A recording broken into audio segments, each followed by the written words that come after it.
about being a star, and a promoter is not responsible to give a fighter a bunch of money if they're not earning a bunch of money. It's a business, and the business is people want to pay to see you. Why do they want to see you? Do they want to see you because you trash talk, or do they want to see you because you're Anderson Silva and you fight like you're in the Matrix, or do they want to see you because you're Ronda Rousey and you're the first ever woman ass kicker that we've ever seen like this?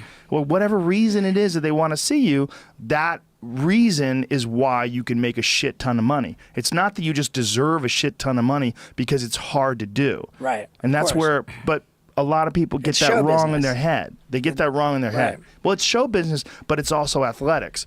So it's a very bizarre combination of two worlds. Do you think that Conor McGregor is doing a disservice to himself by putting so much like attention on, like just putting his whole UFC career on hold for this Mayweather thing? No, because ultimately he can only fight for so long, and he stands to win like who knows how much money. I mean, he can make, it could be as much as $100 million for the fight. It's going to be insane.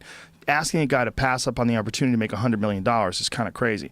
That said, he's fighting, You're saying boxing. If he wins, what if no, he loses? no, it doesn't matter. It's not, the way boxing works is you get a purse, like the way UFC works is different and often criticized, and I think rightly so, is that you have a win money and a show money.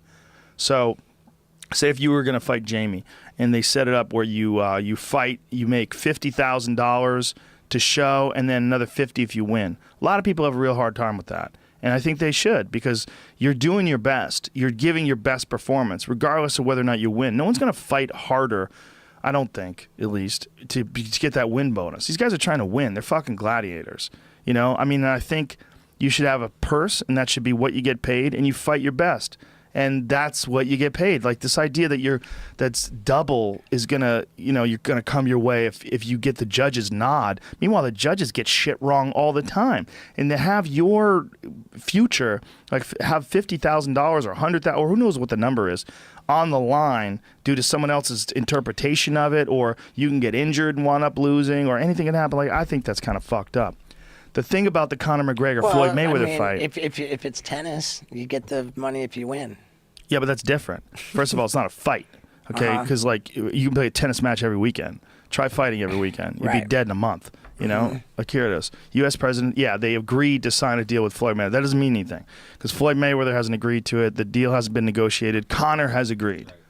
So that's what that means. But here's the deal. Let's be honest about this as much as possible. This is a boxing match between Conor McGregor, a guy who's never had a real professional boxing match, who's a really good amateur boxer in Ireland, who's a real multiple division world champion combat sports fighter, no doubt about that.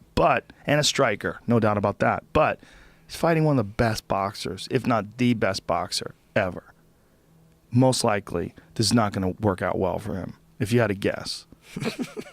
That's my honest take on it. The only way it could work out well is if Floyd takes him lightly, Conor clips him, Conor mugs him, Conor does some like old school Bernard Hopkins shit, like just ties him up, roughs him up inside the clinch, hits him with some real hard shots, or does something fucked up to him. I mean, who knows? Headbutts him. I mean, that's what Victor Ortiz tried to do to him.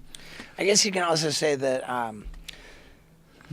he doesn't really stand there. It's a win-win for Conor, because if he loses, of course he was going to lose. Yeah, and also Floyd is not a vicious puncher. Floyd's not Canelo. No, he never was. You don't think? No, he never was. He is an amazing boxer, but he has very brittle hands. He breaks his hands a lot. And he can knock you out like he knocked out Victor Ortiz, but he knocked out Victor Ortiz because he was just standing in front of him. He knocked out Ricky Hatton, who was a smaller fighter, but he doesn't knock out most guys. He stuns them. He sticks them with some hard shots, but Conor's got a really good chin, and he's a much bigger guy. So the odds are, even if Conor gets worked, he's just going to get outboxed for 12 rounds and get embarrassed and just whiff at a bunch of punches, and Floyd's not going to be anywhere near him. Or he can catch him. I mean, it is possible that he can catch him, but it's not likely. Like, the odds are going to be huge in Floyd Mayweather's favor. If I had to guess, it's going to be like 20-1 or something crazy like that. I'm not an odds maker. Right. But I do know movement, and I know boxing, and just a big difference between what a guy like Floyd Mayweather can do and a guy like Conor can do when it comes to the actual boxing skills. But There's another factor too that Conor has been fighting with small gloves. Now he's going to be fighting with larger gloves. What size gloves do they agree on for the fight? If Floyd's smart, he's going to make him fight with 10-ounce gloves. You know, because probably Conor will want to wear 8. I don't know what weight class they have the cutoff in. Like lighter weight classes, they use 8-ounce gloves, and heavier, they use 10-ounce gloves. You know, that's like, that was a stipulation in the Marvin Hagler Sugar Ray Leonard fight. Sugar Ray Leonard wanted the bigger gloves, wanted heavier gloves because he's fighting a big, heavy puncher like Hagler. So they might make some sort of a decision to go with larger gloves. But Floyd's a fucking 49-0, multiple division world boxing champion, and Conor has never had a professional boxing fight. That's really what it is. It's interesting. I mean, I want to see it. Don't make me no mistake about it. When the fucking first bell rings, I'll have my popcorn ready, bro. Well, you'll probably be right there. Huh? I don't think so. No, I think I'll be home. Huh. Yeah, I think I'll be watching that from home. I think that's whoever does commentary on that is going to be probably boxing people. It's like if you had Max Kellerman and Jim Lampley doing commentary on Floyd Mayweather fighting Conor McGregor in an MMA fight. I think that would be an embarrassment. That would be ridiculous. Just as ridiculous as it would be for me to do commentary on Conor fighting Floyd in a boxing match. Unless they wanted to have a combination of an MMA judge and or an MMA commentator and a boxing commentator. Maybe. Perhaps. I would do it with Max Kellerman. I'm a big fan of that guy. I like that guy a lot. I think that would be kind of interesting. But most likely I'll be at home watching it. You know? I'd like to see it live, maybe. I might maybe sit ringside. Maybe kind of interesting to see that. It's going to be a crazy, interesting experience to see what Conor can do. And I know he's been working like almost exclusively on his boxing for months and months and months in preparation for this.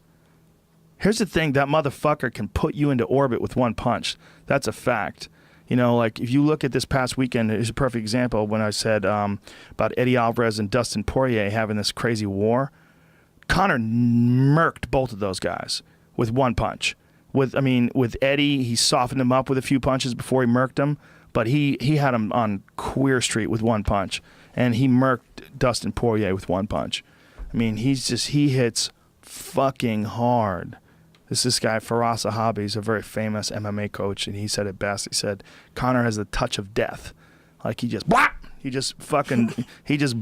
dudes and zaps them with ridiculous speed and accuracy. And when he does, you're Fucksville. The question is whether or not he's going to be able to do that to Floyd motherfucking Mayweather. And most likely Floyd's going to be nowhere near him when those punches come flying. I mean, he's a wizard. You ever watch like Floyd Mayweather defensive highlight reel? Well, it's just him kind of running backwards? No, him just moving away from punches, bending at the hips. He's not a runner. See, Floyd, people think that Floyd's a runner. Floyd doesn't run. He's not like running away from guys. He stands right in front of dudes.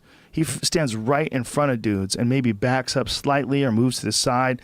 But he's just so knowledgeable when it comes to boxing. And he has such a deep understanding of where to be at the right time and where the punches can come from. The left comes from here. That means the right's coming this way, and he's nowhere near that. He's over here, and that means after the right, look, what can you stand in front of him? When you watch him, the way he's able to like slide out of the way of shit, I mean, dudes just don't fucking hit him very often. He's been hit least or less than any world champion that's had 49 fights. I would say that he probably has the most successful defensive career in the history of boxing. He's literally been tagged hard maybe 5-6 times in his entire career.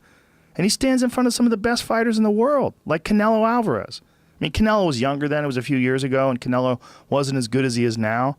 But he just stands right in front of guys and pops them in the face and just understands how to move. Like that kind of shit. Like when you're watching this highlight reel, like you're watching a master. Like young fighters, they should watch his defensive movements and abilities, I think, almost above all others, except now this new guy, Vasily Lomachenko, who I think rivals anybody that's ever lived. In terms of his movement, his ability to move, and his positioning and footwork, I think he's as good as it's ever been. But, you know, he has only got like 9 professional fights or something like that. He just hasn't really... Look at this. Oscar De La Hoya standing right in front of him and he can't fucking hit him. He's throwing all these punches. Look at that. Juan Manuel Marquez, he pops him and just, whoop, slides right out of the way. Sorry, not here. And unbelievable work ethic. Like Floyd Mayweather will go to a club, go to a nightclub in Vegas, hang out, drink water, hang out with everybody, get all the accolades. Ladies and gentlemen, Floyd Mother Mayweather's in the house. Light some Everybody goes $100 crazy, bills. light some $100 bills. Then you know what he does? People will drive his Rolls Royce and he'll run. He'll run the Vegas Strip. He'll run miles. And then go to the gym 3 o'clock in the morning and do fucking 15 rounds in the heavy bag. He's an animal. I mean, his work ethic and his mind and his determination and focus.